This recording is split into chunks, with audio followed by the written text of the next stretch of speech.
हरे कृष्णा। ओम नमः शिवाय। प्रेम से बोलिए जीतिया मात की जय। प्रिय भक्तगणों, आज कृष्ण पक्ष है, अश्विन माह की सप्तमी तिथि है और जीतिया के नहाय खाए के दिन है। आज से ही जीतिया व्रत प्रारंभ हो रहा है, जो 3 दिन का बड़ा ही कठिन व्रत माना जाता है। आज से ही हम जीतिया व्रत की असली नहाय खाए कथा का श्रवण करेंगे। ऐसी मान्यता है कि इस पवित्र व्रत कथा को सुनने वाली स्त्री को कभी संतान वियोग नहीं सहना पड़ता। जितवाहन भगवान की कृपा से माता जब तक जीवित रहती है तब तक उस स्त्री के पुत्र का कोई भी बाल बाका नहीं कर सकता। इस जीतिया व्रत करने तथा कथा को सुनने से संतान की प्राप्ति होती है। संतान दीर्घ आयु वाला होता है, सुख समृद्धि लक्ष्मी की प्राप्ति होती है, सभी संकट नष्ट हो जाते हैं। तो आज हम श्रवण करेंगे भगवान जितवाहन की बड़ी ही दुर्लभ कथा। आप सभी भक्तगण इस कथा को बड़ी ही श्रद्धा और प्रश्नचित मन से सुनिएगा।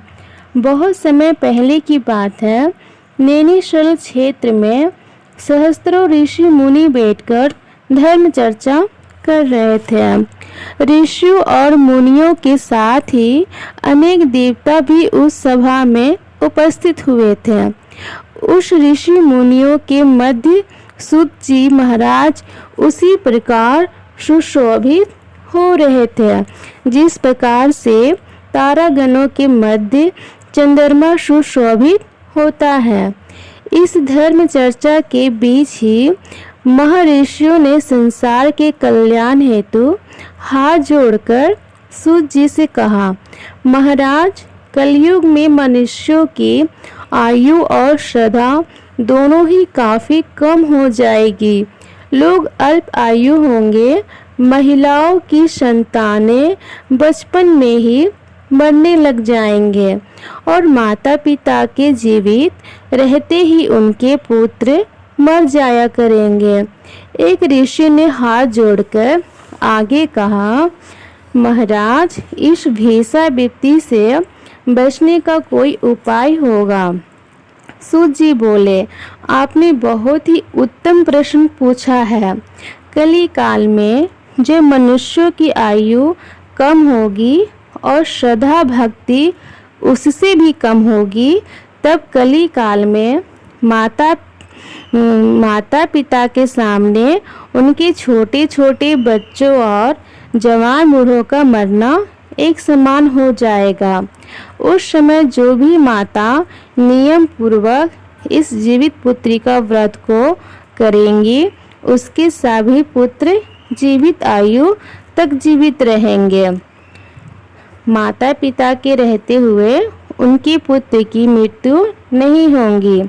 संसार की भलाई के लिए मैं इस संपूर्ण वृत्तांत को कहता हूँ।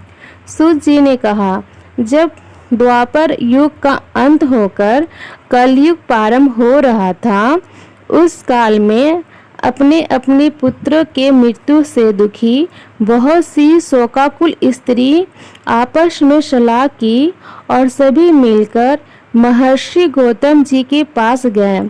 उन सभी स्त्रियों ने महर्षि गौतम की वंदना की, कहा, हे प्रभु, अब कलयुग आ रहा है। कलयुग में लोगों के पुत्र किस तरह पूर्ण आयु तक जीवित रहेंगे और माता पिता के जीवित रहते मृत्यु के प्राप्त नहीं होंगे। इसके लिए कोई उपाय बताइए और कोई ऐसा व्रत, जप, तप अथवा पूजा हो जो हमें कहिए। गौतम जी ने कहा, मैं आपको एक प्राचीन वृत्तांत सुनाता हूँ, ध्यान पूर्वक सुनिए। महर्षि गौतम बोले, महाभारत का युद्ध समाप्त हो जाने के बाद जब एक रात्रि द्रौपदी के 5 सोते हुए पुत्रों की द्रोणाचार्य के पुत्र अश्वत्थामा ने हत्या कर दी थी। द्रौपदी सहित पांचों पांडव बहुत ही अत्यंत दुखी हुए। कुछ समय बाद अपने सखियों के साथ लेकर द्रौपदी महर्षि धवन के पास गए। द्रौपदी ने कहा, हे महर्षि धवन से कहा कि हे मुनिवर, कौन सा उपाय करने से संतान दीर्घायु हो सकते हैं? कृपया करके वो उपाय हमें बताइए। महर्षि धवन बोले, सतयुग में हमेशा सत्य बोलने वाला और सभी के साथ सामान्य व्यवहार करने वाला जीवितवाहन नामक एक राजा था। हमेशा सत्य आचरण करने वाला राजा जीवितवाहन बड़े ही साहसी और रहमदिल था। एक बार राजा जीवितवाहन अपनी रानी सहित अपने ससुराल गया। वहीं एक रात ससुराल में सो रहा था कि उसे एक स्त्री की विलख विलख कर रोने की आवाज़ सुनाई दी। वह अपने पुत्र के लिए विलाप कर रही थी। वह स्त्री बुरी तरह रोते हुए एक ही बात बार बार कह रही थी कि मुझ बुढ़िया की जीवित रहते मेरा युवा पुत्र मारा गया। हाय, मैं क्या करूं? उस बुढ़िया का विलाप सुनकर राजा जीवितवाहन को बहुत दुखी हुए। राजा ने बुढ़िया के पास जाकर उनको ढाढ़स बढ़ाया और रोते हुए माफ़ी चाहूँगी रोने का कारण पूछा। बुढ़िया रोते हुए कहा, गांव में प्रतिदिन एक गरुड़ आता है और एक युवक को खा जाता है। आज मेरे पुत्र की बारी है। अब मेरा पुत्र उस स्थान पर जाएगा जहां गरुड़ आता है, जो मेरे पुत्र को खा जाएगा। मेरे जीते जी मेरा बेटा मर जाएगा। ऐसा कहकर बुढ़िया जोर जोर से रोने लगी। अब देखिए, राजा जीतवाहन ने कहा, माता तुम रो मत। आज मैं तुम्हारे पुत्र के स्थान पर वहां मैं जाता हूँ। इस प्रकार गरुड़ मुझे खा जाएगा और तुम्हारा पुत्र बच जाएगा। इतना कहकर राजा उस स्थान पर जाकर लेट गया जहां गरुड़ प्रत्येक रात्रि को आता था।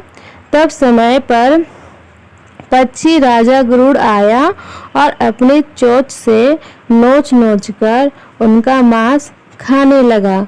जब गरुड़ ने उनका संपूर्ण बायां अंग खा लिया, तब जीतवाहन ने करवट बदलकर अपना दाहिना अंग गरुड़ के सम्मुख रख दिया। यह देखकर पक्षीराज गरुड़ बड़ा ही आश्चर्य हुए। गरुड़ के मांस खाते समय जीवितवाहन ना ही तो रोया और ना ही चिल्लाया था और ना ही उसने बदले की कोई चेष्टा की थी। आधा शरीर खाया जाने के बाद राजा अभी भी जिंदा था। गरुड़ जी को भी बड़ा आश्चर्य हुआ।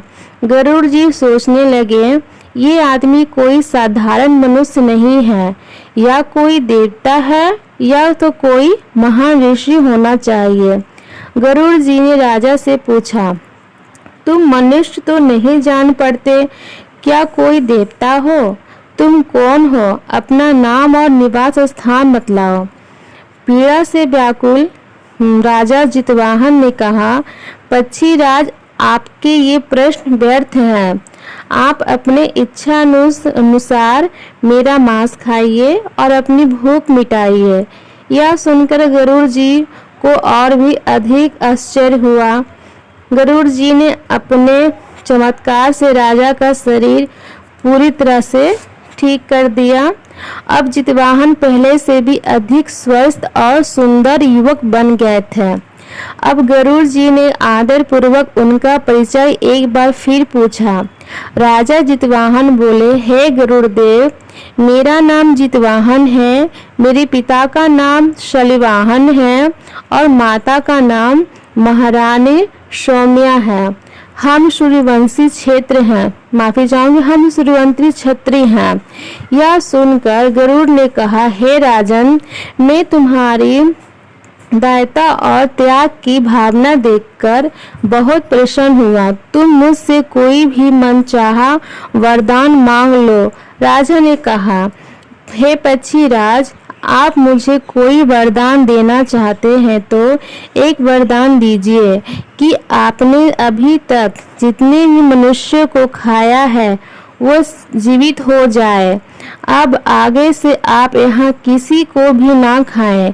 यहाँ उत्पन्न होने वाले सभी बालक लंबी आयु तक जीवित रहें। गरुड़ जी ने कहा, तथास्तु। और वह नागलोक चले गए और नागलोक से अमृत लाकर उन्होंने लाए हुए मनुष्यों के हड्डियों के भेड़ पर डाल दिए। वो सभी मनुष्य जीवित हो गए। राजा जितवाहन अभी भी वहां खड़े थे।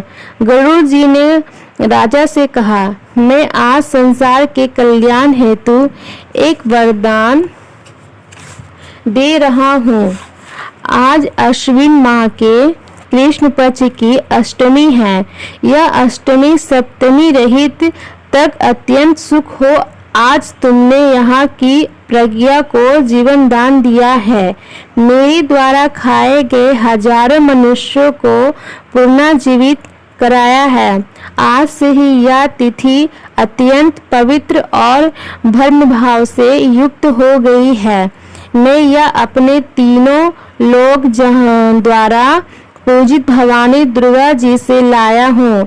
भवानी दुर्गा जी के द्वारा दिए गए अमृत द्वारा ही इन सभी मनुष्यों को जीवन दान मिला है। यही एक कारण है कि मातेश्वरी दुर्गा जी का एक और नाम जीवित पुत्रिका भी है।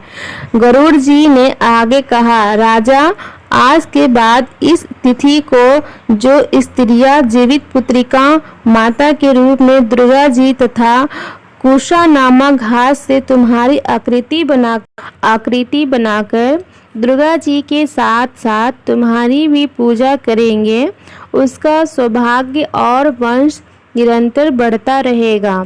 इस बात में जरा भी संशय नहीं। अपनी बात को स्पष्ट करते हुए गरुड़ जी ने कहा, हे राजा जी, जीवित वाहन, जिस दिन उदया तिथि अष्टमी हो अर्थात सप्तमी से रहित अष्टमी को ही ये व्रत करना चाहिए। सप्तमी युक्त अष्टमी को यह व्रत करने से इसका कोई फल नहीं मिलता। अतः सुत अष्टमी को यह व्रत करके अगले दिन नवमी के तिथि दिन ही इसका पालन करना चाहिए। यदि इन बातों का ध्यान नहीं रखा जाए तो व्रत का प्रभाव नष्ट हो जाएगा। अब देखिए, जितवाहन को यह वरदान देकर गरुड़ जी भगवान विष्णु के पास वैकुंठ चले गए। राजा जीवित वाहन पहले जब अपने ससुराल आए और वहां से विदा लेकर अपनी पत्नी सहित अपने नगर में चले गए। महर्षि धवन ने द्रौपदी को यह संपूर्ण वेदांत सुनाने के पश्चात कहा, हे देवी, मैंने एक अवश्य दुर्लभ पश्चात वृतांत तुमको सुनाया है। तुम मेरे द्वारा वर्णित विधि विधान से भक्ति भावना के साथ यह व्रत करो। इस व्रत में तुम दुर्गा जी तथा कुशा घास से बनाई गई राजा जीवित वाहन जी का पूजा करो और नवमी को ही तुम्हारी सारी मनोकामना अवश्य पूरी होगी। एक बार प्रेम से बोलिए, जीवित वाहन भगवान की जय। जय माता जीतिया। जय। ओम नमः शिवाय।